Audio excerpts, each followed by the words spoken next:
కట్టారని ఎత్తు కడదామని నిర్ణయించారు. అందులో 194.67 టీఎంసీ వాటర్ అనేది స్టోరేజ్ చేస్తారని ఉంది. ఇంకోటంటే ఈ సర్వేని ఆర్థిక సర్వే అనేది వెల్లడించడం జరిగింది. పోలవరం ఇప్పటికీ 72.45% అనేది పూర్తయింది.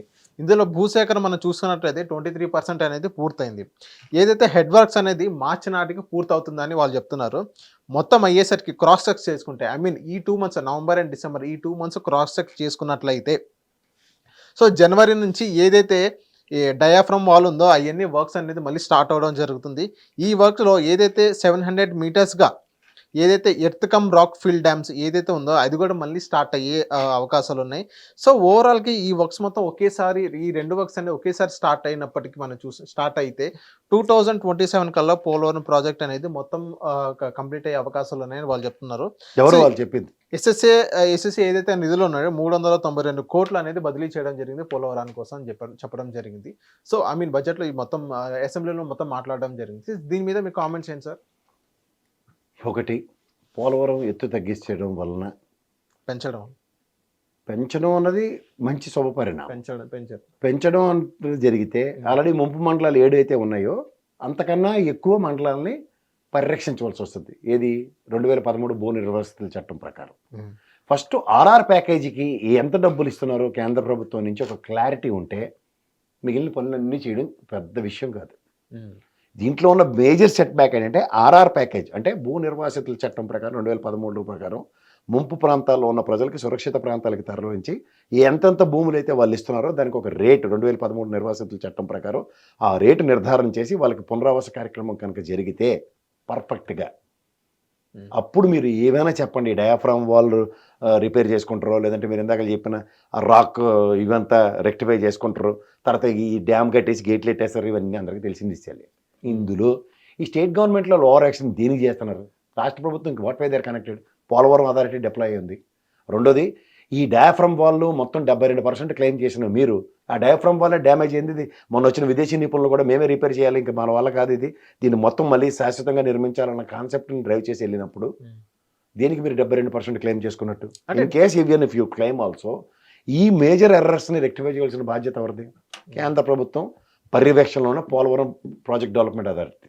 సో ఈ పోలవరం ప్రాజెక్ట్ డెవలప్మెంట్ అథారిటీ ఆధ్వర్యంలో ఉదాహరణకి గత ప్రభుత్వంలో చేసుకున్న 72% సక్సెస్ నేరేషన్లో ఫెయిల్యూర్స్ కూడా ఇల్లు ఎత్తికేసుకోవాలి కదా. ఆ మాటకు వస్తే కాళేశ్వరం ప్రాజెక్ట్ డ్యామేజ్ ఏవైతే కనబడుతున్నాయో ఇవాళ రేవంత్ రెడ్డి గారు ఖచ్చితంగా నిక్కాసైన దాన్ని ఏమంటారు అకౌంటబిలిటీని ప్రజల ముందు ప్రవేశపెడుతున్నారు.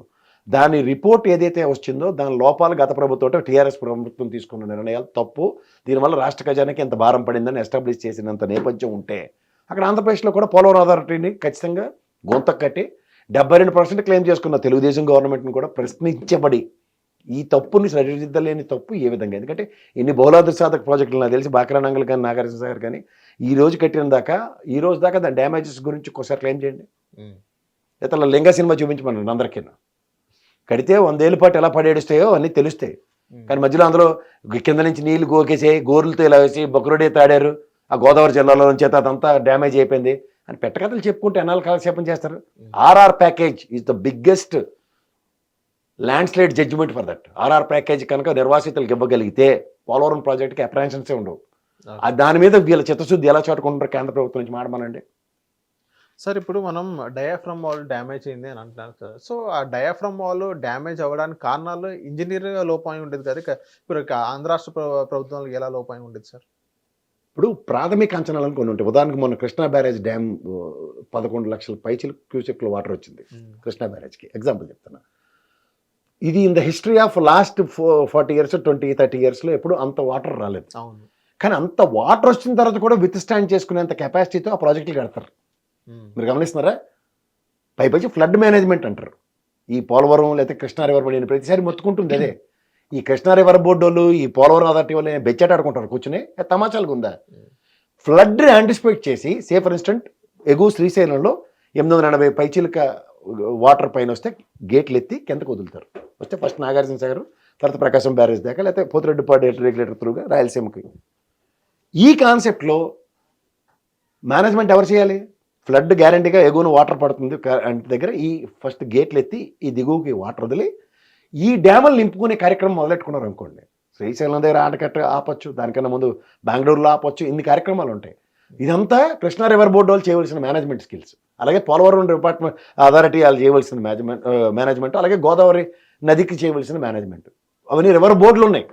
కానీ రివర్ బోర్డులు ఏం చేస్తున్నాయి అన్నది ప్రశ్న ప్రభుత్వాలు వేయాల. గేట్లు కొట్టుకెళ్ళిపోయి దొన్నపోతలు గడ్డేస్తారు, వీళ్ళు కూర్చుని ఎనాలు బట్టి గేట్లు ఎందుకు కొట్టుకుపోతున్నాయి దాని సాంద్రత తెలీదా? రోజు గేట్ తీసుకుని వస్తున్నారు. ఎగ్జాంపుల్, ఈ డోర్కి పట్టీలు లూజ్ అయ్యి సరిగ్గా పట్టట్లేదని కార్పెంటర్ని పిలిచి రిక్వైర్ చేస్తారా? పూర్తిగా పడిపోయి తగలబడిపోయేదాకా దాన్ని వదిలేస్తారా? అట్లాగే ఈ సంబంధించిన ప్రాజెక్టులకు సంబంధించిన అథారిటీస్ వాటి రెగ్యులర్ మానిటరింగ్లో ఫ్లడ్ మేనేజ్మెంట్ని 100% జస్టిఫై చేస్తూ తుఫాను నివారణ హెచ్చరికలతో వాళ్ళు ఎప్పుడైతే పాసిఫై చేస్తారో ఇలాంటివి ఉండవు. హిట్ టీవీ యాప్ ని డౌన్లోడ్ చేసుకోండి. ఇందులో short news, live news, entertainment movies అన్ని అవైలబుల్ గా ఉన్నాయి. Please download hit TV app. Hit TV యాప్ని ఫ్రీగా డౌన్లోడ్ చేసుకోండి.